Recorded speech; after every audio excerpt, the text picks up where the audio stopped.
Sa akong pagtaon sa tuwa manya ng gobernador, Ibon Rinya Cagas, ang umabot na itong Vice Gobernador, Chan Cagas, sa atong mga board member, kunya, nagpasalamat ng dako sa medical mission, na karon kay dugay kayo hitabo, na na medical mission dire, panahon pa ni Pantuhan, ang nahitabo dire sa Barangay San Guillermo.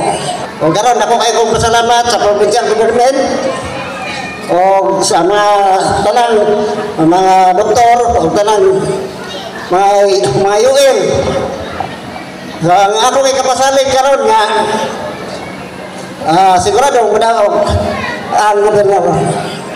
Mga na, daghang salamat may buntag. So karong buntagan no dako kayong kalipay sa Tibok Council, ingon man usab sa Tibok Barangay San Guillermo o katapat na mo na lugar kay nagpahigayon na pod.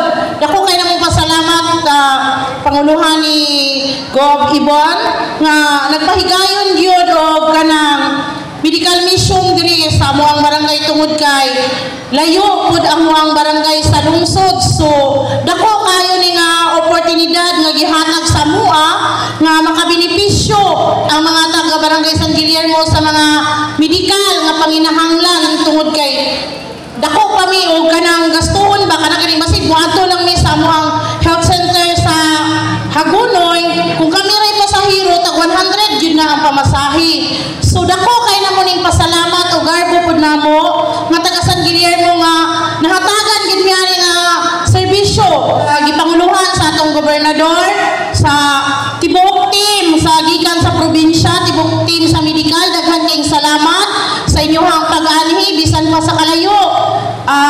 Naanhian gyud mi karong tuiga. Daghan kayong salamat og sa tanan. Welcome og maayong buhay.